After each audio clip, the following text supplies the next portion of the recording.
We got Dave Lutz dancing. It's a good day. Hello, hello, hello. Welcome, welcome to Cut the Shit, Cue the Genius, episode 65. Oh my God. Today we have a great topic, as always, and one that Michelle Bruno and myself and Liz King are very excited about because we're event tech geeks. We're not hackers. We're not coders. We're just geeks. And, event tech has been on a roller coaster. We're not going to age ourselves. We have been on the scene for a very long time. And we are going to talk about event tech in Memorium. We have a very special guest who we're not going to age him either, but he's got like all the intel. He's like an external hard drive to the event tech landscape forever and ever. And I've known Dave Lutz, and he's a mentor of mine for years and years and years. Dave, welcome on the show. You are our genius today. Oh, thanks for having me. It's great to be here. And just for those, shame on them, that do not know you, what are you up to these days? What's the magic that you're doing in the industry? So I have a really very boutique consulting firm, which started 17 years ago. It's just a nickname. It's after an old nickname of mine, Velvet Chainsaw. So, but we actually started, when I first started the company, I mostly did technology consulting for event tech companies, and then kind of evolved the consulting business and practice into primarily helping large conferences and trade show make more money, grow. And so that's where we specialize. We usually, do business consulting for, conventions and trade shows of 5,000 people plus. So we've got a pretty nice client list, and quite a few of the top 100 shows that we either currently work with or have done work for. Fantastic. So with your magic and with the magic wand that you use with your clients, you have definitely been entrenched in the event tech world.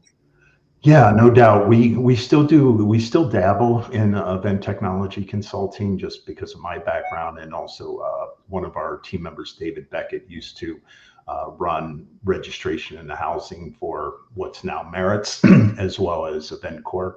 So there's two of us. Yeah. And let's a little bit of snippet of or glimmer of history between you and I, where you were on the board of Passkey. And I don't know if anybody remembers Passkey, but Passkey was one of the housing companies way back in the day, where Be There was their top competitor. So we're going to go down that rabbit hole in a second. And you were on the advisory board. And I remember just getting up and presentations in front of you and like almost shaking sometimes, but it's all good. All right. So event tech in Memorium. Let's go down the lane a bit. So way back in the day, and we're going to bring in names, and we should have turned this into a game, Bruno. Like, you remember the company called PlanSoft and Starsight, and add in some names. What other names do you remember? BD Metrics, Expo Exchange. See you there. Oh my God. See you there. Event 411 and Be There with Peggy Lee. Yeah. And then and RegWeb. How about NTAG? There's one. NTAG. Wow. Yes. And Alliance Tech. Yeah. And On Vantage. Yeah, On Vantage was PlanSoft rebranded. Yes. So that's what confused, I think, the industry even more. So like even on the mobile app side, we had Quick Mobile, we had Genie Connect, we had, well, Crowd Compass, and then Crowd Compass still exists, but under a different umbrella. So I guess we've been going through this whole, I don't know, what do you call it? Is it a cycle? Or is it? I think it is. Is it? I think it is a cycle. Yeah, it's kind of the flavor of the decade. Flavor of the decade, and we're still going through it right now. I think we are. Have we learned any what are the lessons learned? Any lessons learned? Well, let's start first with specific instances because I'm sure there's lots of lessons learned. But when I was coming onto the tech scene, right before when I think it really exploded, which was '09, which was, mobile apps and that to me sort of lit the fires. But right before that was BD Metrics, right? And to this day, when I ask people, remember BD Metrics? What did they do? No one can really remember. So let's sort of start with what they did and what happened. Yeah, so I I know a lot. remember them with they had a PR machine Yeah. and it was all over. So what did BD Metrics actually do? Well, at the time BD Metrics was being launched, I was the president of the largest registration company in the world at the time, which was Expo Exchange, which is now Meritz. Um, and we had a partnership. We actually put BD Metrics on the map because we had, many of the top 250 trade shows. And BD Metrics was designed to basically personalize the trade and provide matchmaking for the trade show experience and to scale that at very high numbers. So it actually, I think, was before its time. And it ended up being vaporware primarily. And but you had a lot of companies that threw a lot of money at it, like Freeman, I think, put in $1 million, at one point. So it did get funding, but where they went wrong three places. First, it was vaporware, so they were building solutions after they sold them, and then the second was they their revenue model was to make money off of the exhibitors and sponsors. So they actually had to solicit them. And I think that I'm not real high on that model ever. I've never seen it work for the long haul. Short haul, it can definitely work, and it did for BD Metrics. And what ended up happening with them is they had so much of their revenue was tied to one show, which was PAC Expo. PAC Expo went all in on BD Metrics, and there was incredible amount of sales that went to the exhibitors and sponsors of that show. And once that show dropped out of using BD Metrics, there was not enough to support the other customers. So vaporware, and I think customer concentration is another biggie from a revenue standpoint. And then the third big piece was that they were trying to make money, that they made so much money that their client would actually look at them and say, this is money we should be making, not you. So it was the revenue share model off of the coats of exhibitors and sponsors. Every time I've ever seen that model, it is always short-lived. Clients basically see how much money you're making, and eventually they find something else where they can, so that they don't have so many people selling, to their customers. Do you think that some of these precursors? I mean, the concept seems great. Oh yeah, not the revenue share piece. Yeah, conceptually, it was definitely ahead of its time. I mean, we didn't have the data warehousing that we have today back then to actually facilitate and make it as real as it could be. So this is actually back in like early 2000s, like 2004 and 5, 6 is when they really were coming onto the scene. Is that a challenge that we're seeing also right now, where we see a lot of startups on launchpad competitions, and we see a lot of newbies coming in, and then they disappear, or they stay too small, or like all of a sudden they're under another brand like Cvent, for example, and then yet again they disappear. So is it because they are ahead of their time?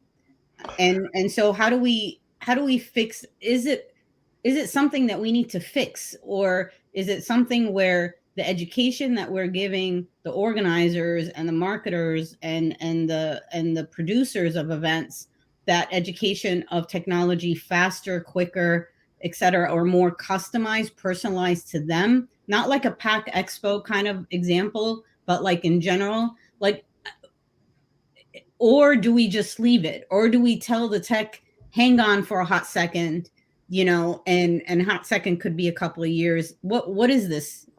What are we doing here? Well, I think a lot, I think really key to getting success in the event space is you need to be able to scale and do some of the larger events and doing them very, very well. And it's very, very difficult for a small company to do that because, larger companies, whether they be in the corporate space or the association or trade show space, their risk tolerance for technology vendors is very, very low. So they usually will partner with several key vendors. Usually those come in what I call the catcher mitt categories, which is who's collecting the data, right? So if you're part of the solution of collecting data and part of the actual business process, you usually have a chance of making it. And so that's usually registration. It's usually content, which is speaker management. A lot of times starts with speaker management or abstract submissions or what have you. And then the third is really the commerce of the exhibitors and sponsors. And usually if you are not collecting and managing and part of the operational process of doing that data, you don't make it. So a lot of the mobile app companies only never made it because they were one-trick ponies. They were just aggregators with a tool set. And so I think a lot of times, you can be that, but if you're not partnering with someone that's catching the data, so if you're a small event tech and you can't partner with somebody that's significantly one of those three that I mentioned, the chances of you making it are going to be very on your own are very low. So and clients, they don't want to deal with 5 or 7 vendors. They don't want to even take the chance on something that will just disappear in a couple of months either. Yeah, but if you're using a good registration vendor and they partner with a company that does, influencer marketing, for example, or a mobile app, that's how those technologies can bring in is through that core vendor that's collecting the data. So let's talk about, because you were part of Expo Exchange. Expo Exchange was part of a trifecta that is now Merits or like something like it. Yeah. Way back in the Confron days and all of that stuff. Even after Experience was branded Experience, people still named it Confron for the longest time. Yeah. And the trio was Expo Exchange from a red side. You had Confron, if I'm not mistaken, and ITS. Yep, and I was very involved in that acquisition. So I was on the Confron side, and we purchased Expo Exchange, and ITS was already part of Expo Exchange. Yeah. So we did that acquisition in 2003. And so here's something that is a pet peeve of mine is when event tech either dies or they take it out of the industry or the landscape and they try to rebrand it. The communication with the clients and with the industry is so foggy and is so raises so many different questions. You're like, what the hell did you just do and why? And nobody wants to answer that question, to a point where it actually, the mothership then becomes almost like it's a credibility point. So how can tech companies do that better? How can they communicate better? Because, right now with everything so open on social media, hey, someone's having layoffs. Oh, they're going under. Oh my God. And then here comes maybe Cvent or someone's going to save them and going to buy them, blah, blah, blah, and we're good. So how can the communication be better so that it's better for the mothership's credibility, if that makes sense? Yeah. And I think the example we're talking about with Confron, Expo Exchange, and ITS was really a branding issue. Not because customers generally are okay as long as they know that their team is not leaving. So they're more loyal usually to the team than they are the brand. Yes. And so in that case, no matter what happened, it was all fine, because no services were changed, and it was really a more of a 1+1 = 3 type acquisition. But you've certainly seen a lot, like Quick Mobile was mentioned earlier, and Quick Mobile at the time, at one time was the absolute leader in mobile apps. I mean, that's where I learned that you can have a solution that's Cadillac and custom. So you can, actually, that's what they were. I did consulting for them before they were purchased by Cvent several years, and they were just doing mobile apps for like Google and like charging 100K and building custom mobile apps. And So why did that die? I think it died because obviously they were acquired by Cvent, and Cvent, and I've done a lot of consulting for Cvent back in their days before they were Mega, and Cvent was one of the big reasons they've been so successful is that they've stayed true to their roots, which is to be SaaS and to think SaaS and to be SaaS all the time. And so, the Quick Mobile acquisition, which I don't know the details behind it, but they basically took out a competitor in their case, and they had already purchased Crowd Compass, which could be Genie Connect, and which could be a good B+ for high-end corporate mobile apps. So they were able to, I think they were probably able to sunset a platform, and that's it's really hard to sunset a platform, in an acquisition.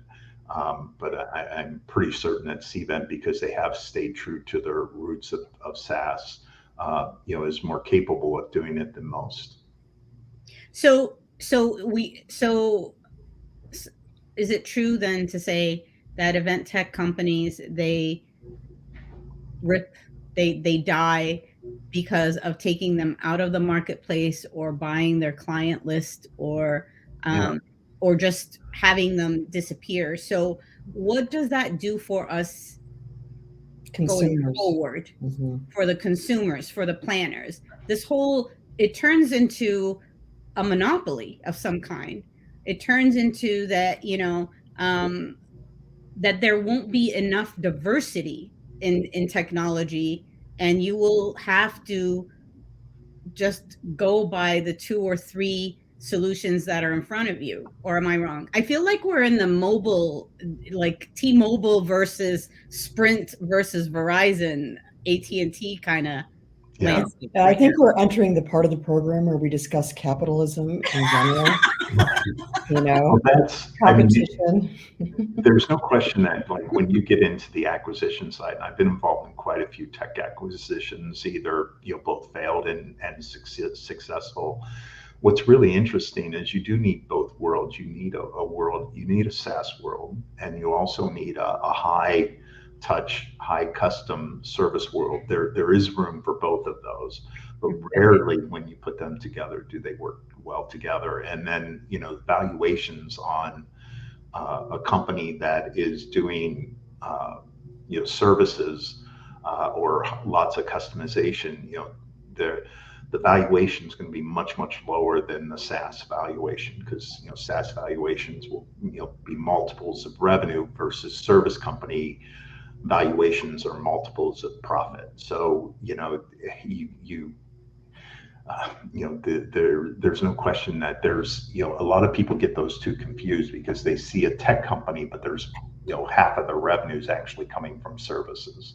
Yeah. And any private equity or angel investors really looking more heavily at the scalability of SaaS. That's the promise of returns for SaaS is much greater than a service company. Well, go ahead, Bruno. I wanted to. You just touched on something. I wanted to talk to you about the role of VC money in the demise of a lot of these companies. Hopin's a great example. when it wasn't producing, they just pulled the plug. Yeah. And, you know, they don't care if they lose a shit ton of money. So And is that like the bane of our event industry existence now? Is this just the way we're going to have to roll? I don't know. I mean, I never thought, CVent would be worth more than $1 billion, and now, they've been what, 3 or 4 billion, and of course, Hopin was, valued at a higher valuation than that. And as soon as that came out, most people that knew what they were doing said, "Yeah, that's bullshit." So Hopin, there's no question. There's some companies that did very, very well on the heels of the pandemic with virtual, and almost all of those are dying dramatically right now. While there still is good corporate's still doing a lot of virtual and hybrid. A lot of association, unless you're medical CME, like most of our clients, have thrown out hybrid entirely unless they're medical or CE driven. So there's no question that, and I'll give you an example. Like we do consulting for National Association of Realtors. They're a very large organization, So we're working with them too. Largest association, and we've been working with them for over 4 years, and I've got all their contracts from their virtual provider. They were paying $250,000 twice a year for their virtual solution during the pandemic.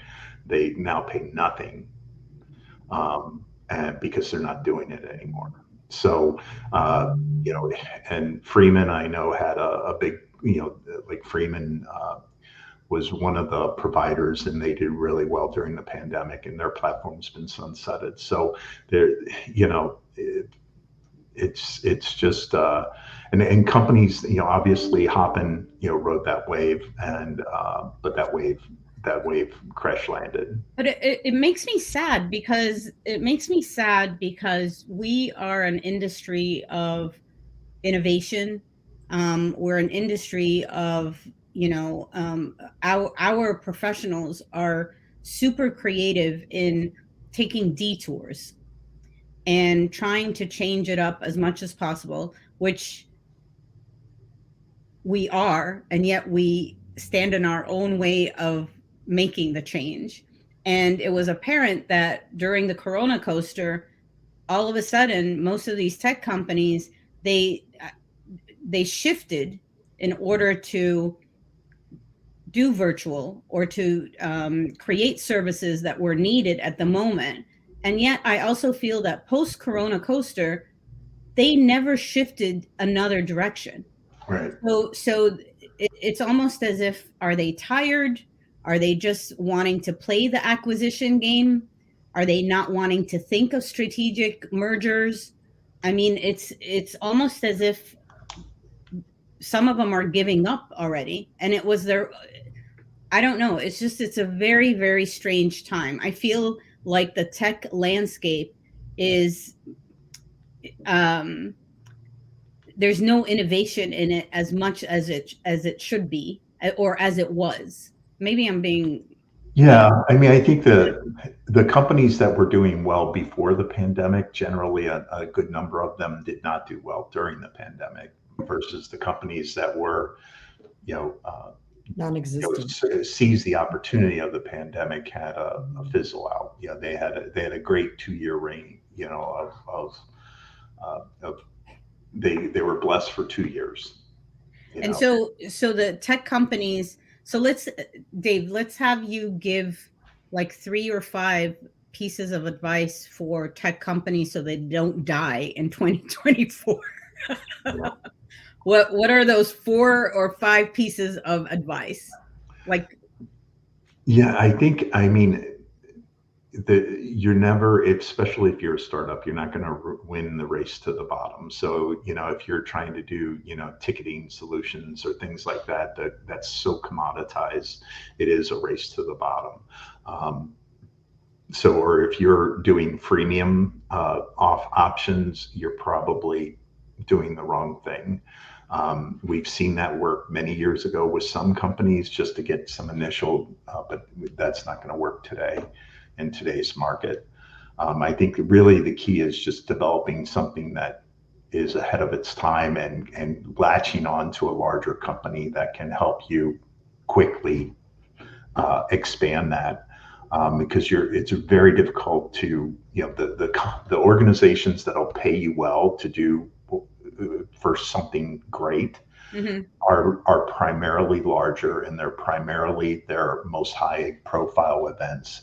And it's very, they may like a shiny object, but they want some confidence on the security side, in particular, even more so today than ever. And they want, I think they want the confidence of, who else have you done this for? I don't want to be your first. A guinea pig. Yeah. And so I think that, to really make it in the event space, I really think the days of just starting, bootstrapping it and making it on your own, there's too many big players that can replicate what you have quicker, at lightning speed versus what you did. So I mean, I don't know. I know Cvent used to have like 1,000 developers, and I have no idea if that's the same number, but just whatever they want to make, they're going to make. Yeah, and they're going to make it faster and ultimately better and more, in enterprise strength than you can ever imagine than you can on your own. And then so what's your advice on the organizer side? What kind of questions, what are like the top 3 questions an association, organizer, or even a for-profit, for example, corporate, can ask an event tech company without saying, hey, are you planning an exit strategy, or are you going to die tomorrow, kind of thing? But like, what are like questions that they can ask just to feel comfortable that they're moving, in the right direction with the right partner? Yeah. So there's actually a blog post for that. So, and if you, I can go, I'll put it in the link, I'll put a post in the link that has that. But, I think some of the things I've said are certainly there.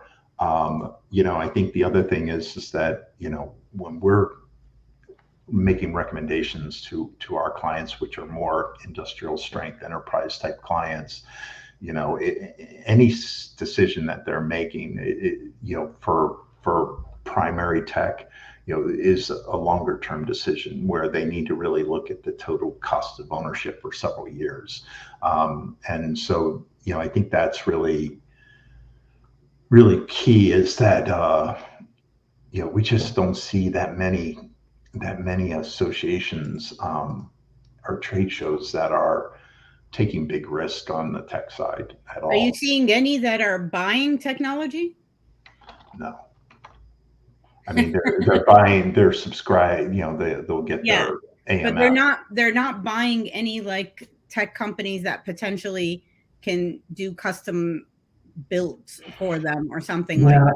I think, what we see in the event space is it's really, like, most of our clients are associations, and one of the things that that we always hear, we've never heard an association, who loves their AMS, and so, or their website for that matter. And so AMSs, or association management systems, there's companies like Community Brands, right, who's a significant leader in that space, and now they have event technologies that play there. And I think what a lot of people have found is that, the business of association management is not the business of events. They're very different, and so there can be and should be, best in class solutions for the primary, task in doing events. Well, I get very sad sometimes about, this is the part of the program where we talk about, our feelings. Are there going to be crying involved? I get very sad sometimes thinking about what the event industry has become. There's very little entrepreneurship. just in general on the organizer side. And now we've made the case for why it's so difficult for entrepreneurs and technology to get a foothold. So are we just becoming this industry of haves and have-nots, and maybe the end result is we're not really serving the community that we're supposed to serve? We talk a big game, but we're not taking the kinds of risks that we should take in order to really be helpful and do Yeah. what we're supposed to do. It's now like all about the cash, and it's not about the original intent. Associations have been kind of a little bit different for many years, as you know, because they've really, I think, tried to be about serving communities, but they're also falling by the wayside because even those, the revenue models and the association model isn't so spectacularly profitable. Therefore, they can't do the serving part. So I don't know, a lot packed in there, but I do feel. Yeah, and I think what most associations that we work with, or what we recommend pretty strongly, is that they really rely on their key, several key vendors. Let's get them in place, your long-term solutions, and really press on them to bring new innovations to the table, right? That's where, so what happens is, when you do it that way, your primary and trusted vendor should be bringing you solutions that make you better and strengthen the relationship and long term. And I think that's what I think a lot of event marketers prefer the same as well, where they can have a few trusted people, and then they know that they get it, they serve others like them, and they should be able to bring new solutions to the table, as to help your business evolve and improve. And I really think that's where, a lot of the more sophisticated event organizers have gone, is there, and that's where the risk tolerance is acceptable. Do you think the beauty metrics type examples scared a lot of people who are still in decision making positions? Well, Chris Brown was one of them. He's now kind of stepping back, but Gary Shapiro's still there, with CTS. Some of these people are still around, and I wonder if it made them gun shy for the rest of their careers. I think, that you're talking about really smart people, and they knew that the idea was right? So they knew that the BD metrics idea of collecting data, making smart recommendations, including, what booths you should see, what people you should meet, what sessions you should go to. I mean, I think that's really, where it went. And what I think I realized, and I'll credit, forgetting the name of the company, Victor in Seattle. You guys might come up with the name of the company before I do, but what I learned, I think, years ago, that everybody's talking about behavioral data right now. We have the behavioral. Is this Viva Stream? What's that? No. Was it Viva Stream? No, Victor. No. No, I'll get it. I'll get it in a little bit.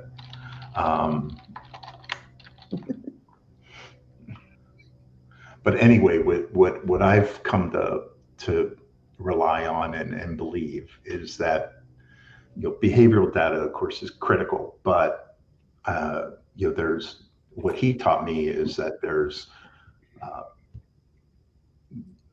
two types of data. There's implied and explicit. And explicit is when you validar. I'm sorry, that's the company, Validar.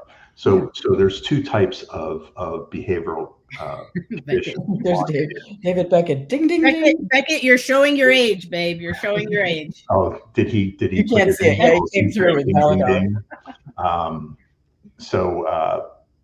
But I think it's really true, because you look at event organizers aren't using the data that they've had, and that's the supplier's fault.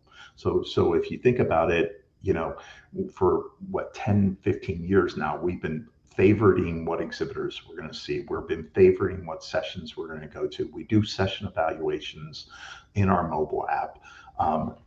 Those are explicit cues. Those are usable data points. But the fact that I walk by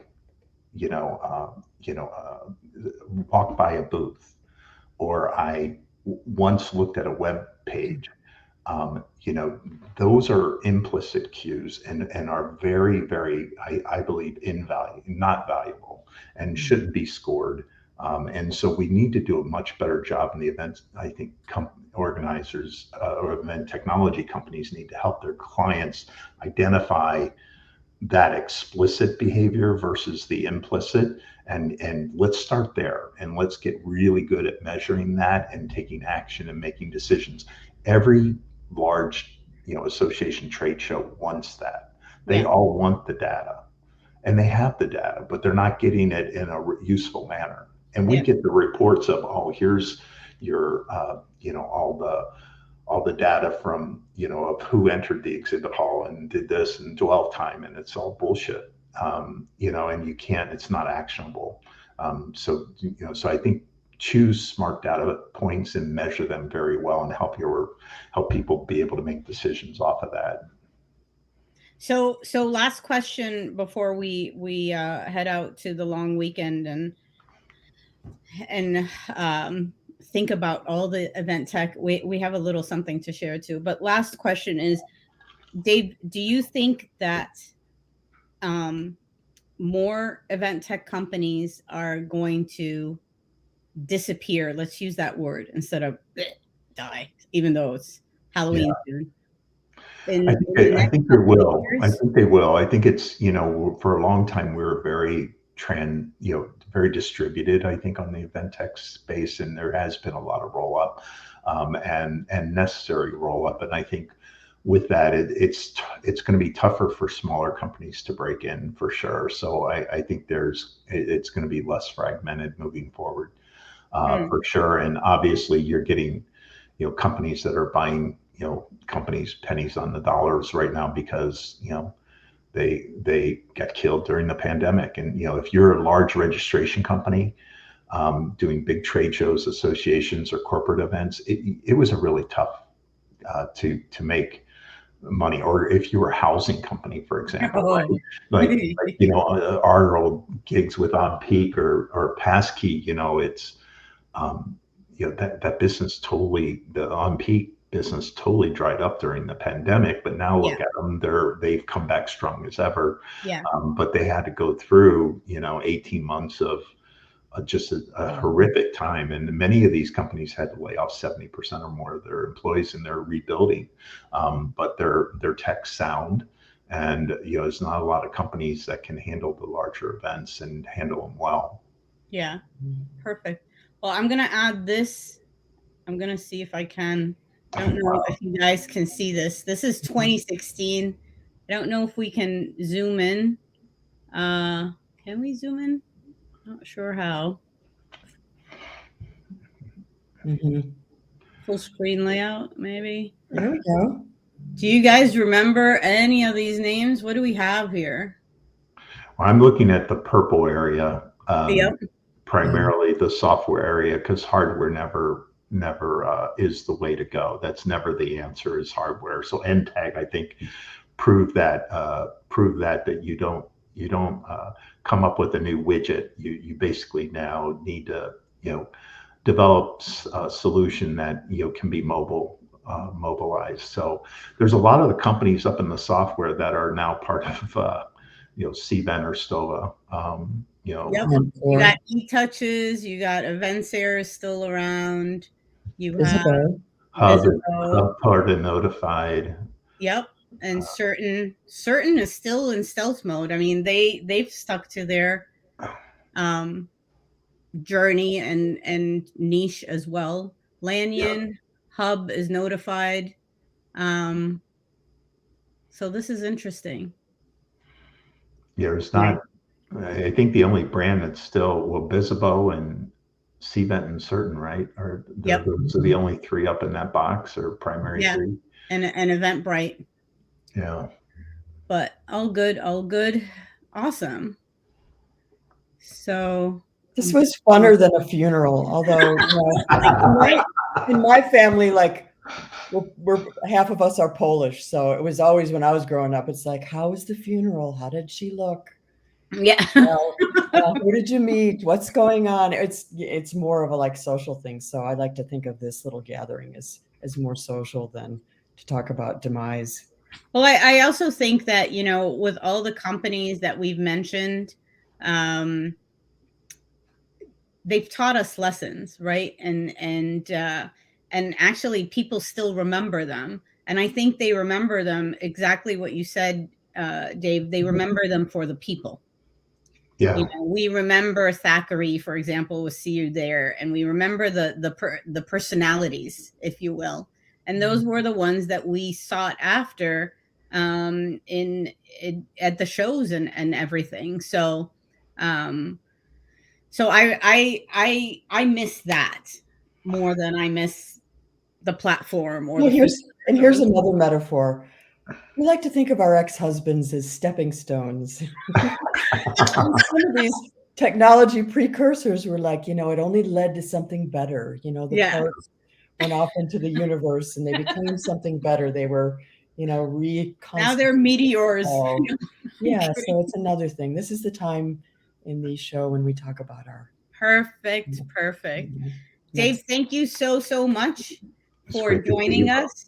And thank you all to our geniuses. Shapiro, you came in late, but like funner than a funeral. You came in with the last comment of this episode. Thank you for joining us. And Beckett, you get hugs when we see you next. But wanted to wish everybody a happy and safe weekend. We will see you next week on Thursday, September 7th. Bruno is going to be on a well-deserved break. Liz is also family first, as always. And I will be shooting the shit with the one and only Keith Johnston. So if you ever want to be like, a genius within that conversation, you have to join us next Thursday. Happy Thursday, and wish you all well. Thank you. Thanks, Dave. All right. Take care.